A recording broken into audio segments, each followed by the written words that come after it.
मराठी मार्गशीर्ष महिन्यात महालक्ष्मी वैभवलक्ष्मीची पूजा घरात सुख समृद्धी शांती लाभावी म्हणून केली जाते. हे व्रत केल्याने महालक्ष्मी प्रसन्न होते आणि आपल्या घरात सतत तिचे वास्तव्य राहते.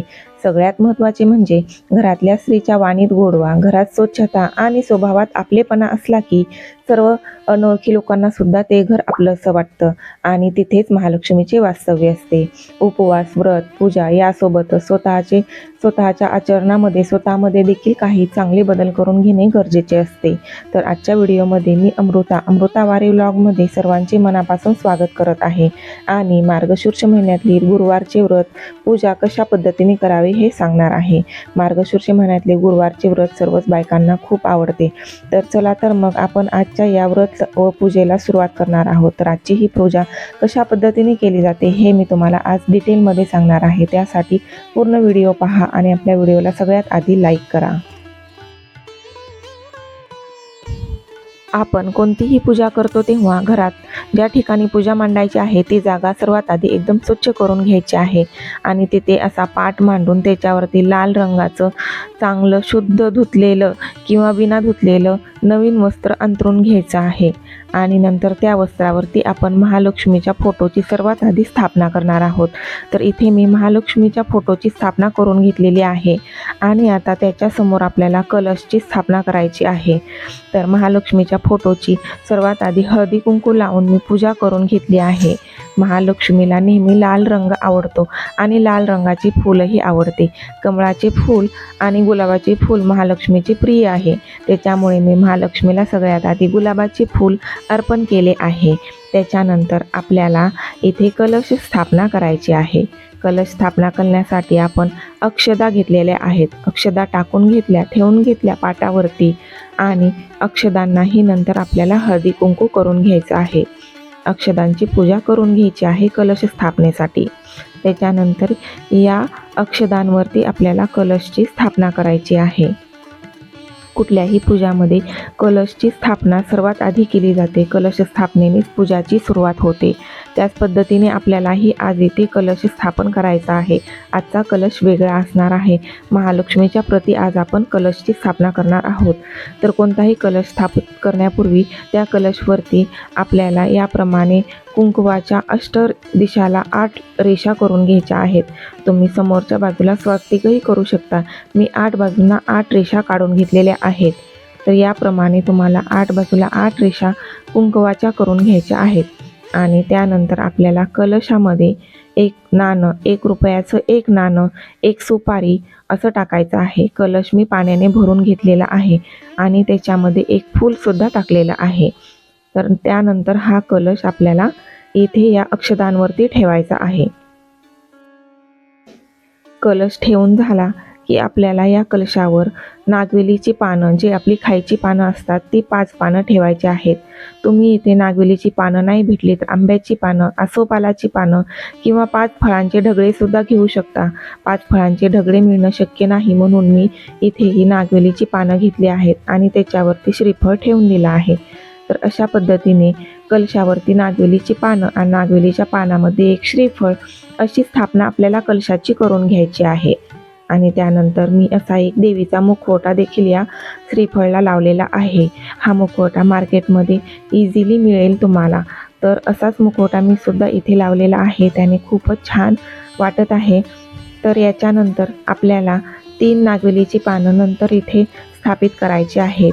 तर 3 नागवेलीची पानं कशासाठी? 1 गणपतीची स्थापनेसाठी, 1 लक्ष्मीच्या स्थापनेसाठी आणि 1 आपल्या कुलदेवतेच्या स्थापनेसाठी येथे 3 नागवेलीची पानं स्थापित करायची आहेत.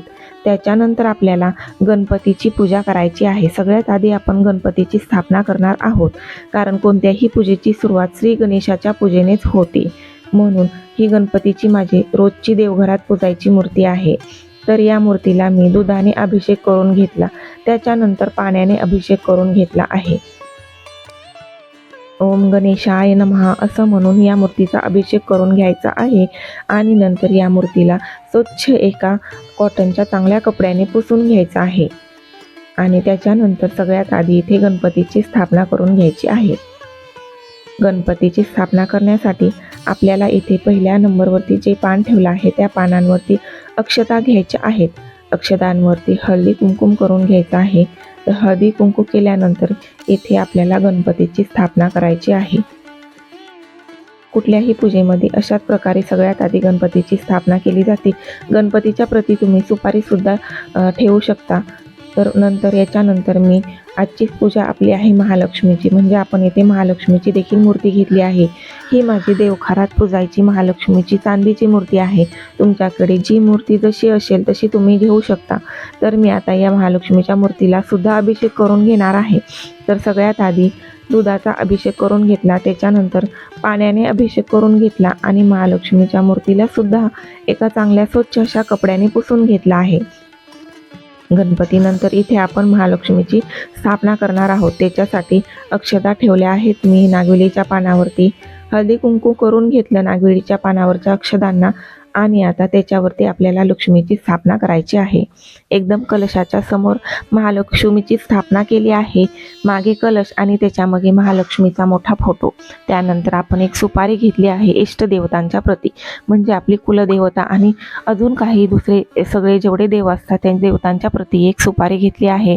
तर या सुपारीला सुद्धा याचप्रमाणे दुधाने अभिषेक करून घेतला, नंतर पाण्याने अभिषेक करून घेतला आणि एका कपड्याने स्वच्छ पुसून घेतलं। त्यानंतर अक्षदा घेतल्या, अक्षदांवरती हळदी कुंकू लावून घेतलं आणि त्या ठिकाणी सुपारीची स्थापना आपल्या इष्टदेवता प्रती केली आहे। तर आता अशा प्रकारे सगळ्या देवांची स्थापना करून झालेली आहे आजच्या पूजेमध्ये। मग आता आपली पूजा होणार आहे कलशाची।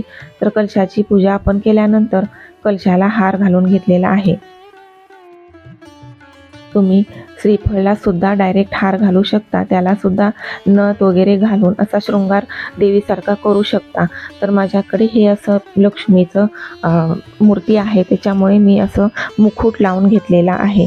लक्ष्मीला हार घालून घेतल्यानंतर आपण गणपतीची पूजा करणार आहोत। गणपतीला देखील टिळक लावून पूजा करून घेतली आहे। गणपतीचं आवडतं फूल देखील लाल रंगाचं फूल असतं। तर मी इथे हे झेंडूचं फूल गणपतीला अर्पण केलेलं आहे। गणपतीनंतर महालक्ष्मीच्या मूर्तीची पूजा। तर महालक्ष्मीला आपण नेहमीप्रमाणे गुलाबाचंच फूल अर्पण करणार आहोत। महालक्ष्मीची पूजा करून झाली की इथे मी पुष्प अर्पण केलेलं आहे आणि सगळ्यात शेवटी आपल्याला इष्टदेवतेची पूजा करायची आहे। प्रत्येक पूजेमध्ये आपल्याला कोणतीही पूजा असो आपल्या कुलदेवताची आठवण करायची असते, हात जोडून नमस्कार करायचा असतो, त्यांचं स्मरण करायचं असतं। त्याचप्रमाणे त्यांची पूजा ही प्रत्येक पूजेमध्ये करणं महत्त्वाचे असते, कारण सगळ्यात आधी आपल्याला आपल्या कुलदैवताची आठवण करणं गरजेचं असतं। म्हणून या पूजेमध्ये देखील विशेष महत्त्व आहे कुलदेवतेचं।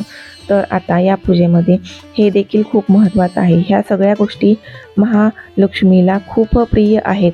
ही पिवळ्या रंगाची कवडी आहे, त्याचप्रमाणे कमळबीज आहेत आणि गोपात आहेत। या वस्तू महालक्ष्मीला आकर्षित करतात। या वस्तू घरात पॉझिटिव्ह एनर्जी आकर्षित करतात आणि आपल्या घरात पॉझिटिव्हिटी राहते। महालक्ष्मीची पूजा करण्याइतकेच महत्त्व या गोष्टींची पूजा करण्यातही आहे। म्हणून मी या पूजेमध्ये या गोष्टींचा समावेश केलेला आहे आणि एका पितळेच्या छोट्याशा डिशमध्ये या वस्तू घेतलेल्या आहेत। ज्याप्रमाणे आपण महालक्ष्मीची पूजा केली त्याचप्रमाणे इथे पिवळी कवडी, गोपात आणि कमळाचे बीज यांची देखील पूजा करून घेणार आहोत। तर या वस्तू तुम्हाला कोणत्याही पूजा भंडारमध्ये किंवा जिथे पूजाचं सामान भेटतं तिथे भेटून जातील, तर तिथून तुम्ही घेऊ शकता। हे आपण दिवाळीत महालक्ष्मी पूजा लक्ष्मी पूजेमध्ये आणलेलं होतं, तर त्याची पूजा रोजच्या मंदिरात मी रोज देवघरात करते। त्याच वस्तू मी आजही या पूजेमध्ये घेतलेल्या आहेत। इथे कलशाचा पूर्ण शृंगार आणि व्यवस्थित पूजा करून झाल्यानंतर मी एक चुनरी सुद्धा वरतून टाकणार आहे। चुनरीने माता लक्ष्मीचे, देवीचे, कोणत्याही देवीचे रूप खूपच खोलून दिसते आणि खूप महत्त्व हे असते। त्याच्यामुळे मी इथे एक चुनरी सुद्धा वरतून कलशावरती टाकलेली आहे आणि देवीचे रूप खूपच सुंदर दिसत आहे, एकदम उठून दिसत आहे। म्हणूनच आज मी चुनरी सुद्धा टाकलेली आहे। तुम्ही सुद्धा टाकू शकता, नसेल तरीही चालते, हे काही कंपल्सरी नाही। आणि प्रत्येक पूजेमध्ये आपण फळंही ठेवतोच, तर याप्रमाणे आजच्या या पूजेमध्ये सुद्धा मी फळं ठेवणार आहे. तर माझ्या घरी केळी आणि चिकू होते, तर मी 5 केळी आणि 1 चिकू ठेवणार आहे. तुमच्या घरी जे फळं असतील ते फळं तुम्ही ठेवू शकता. नसेल तर गूळ खोबऱ्याचा नैवेद्यही ठेवू शकता. तर आज रात्रीच्या जेवणात आरतीच्या वेळी, पोथी वाचायच्या वेळी मी गोडाचा नैवेद्य बनवणार आहे, तेव्हा गोडाचा नैवेद्य ठेवणार आहे. तर आता सध्या सकाळी मी येथे फळं ठेवली आहेत, याप्रमाणे तुम्हीही ठेवू शकता. आणि त्याचप्रमाणे आपण जी पोथी वाचतो महालक्ष्मीची, जे पोथीचं पुस्तक आहे, व्रतकथाचं जे पुस्तक आहे, ते पुस्तकही या पूजेमध्ये ठेवणं गरजेचं असतं. म्हणूनच मी हे महालक्ष्मी व्रताची कथा आणि पोथीचं जे पुस्तक आहे, हे पुस्तकसुद्धा या पूजेमध्ये ठेवलेलं आहे. तर या पूजेत मागच्या बाजूला लक्ष्मीच्या फोटोच्या समोर हे पुस्तक ठेवलेलं आहे. तर आता या पूजेची व्यवस्थित मांडणी रीतीप्रमाणे झालेली आहे. त्याच्यानंतर आपल्याला दिवा लावून घ्यायचा आहे. आरतीच्या वेळी तुपाचा दिवा लावलेला सर्वात चांगलं राहतं. तर आता मी तेलाचा दिवा लावला आहे. तर हा दिवा अखंड दिवसभर चालू ठेवायचा आहे. या दिव्यामध्ये मधून तेल टाकून घ्यायचं आहे. आता सगळ्यात शेवटी रांगोळी. रांगोळीला देखील खूप महत्त्व आहे. आपल्या महाराष्ट्रात मराठी घरांमध्ये रोजच्या रोज देवासमोर आणि घराच्या अंगणातही रांगोळी काढली जाते. त्याचप्रमाणे प्रत्येक पूजापाठमध्ये सुद्धा रांगोळीचं विशेष महत्त्व असतं. तर मी या रांगोळीला हळदी कुंकू करून घेतला आहे आणि एक पुष्प देखील अर्पण केलं आहे. तर मित्रांनो, आजची ही पूजा इथे संपन्न झाली आहे.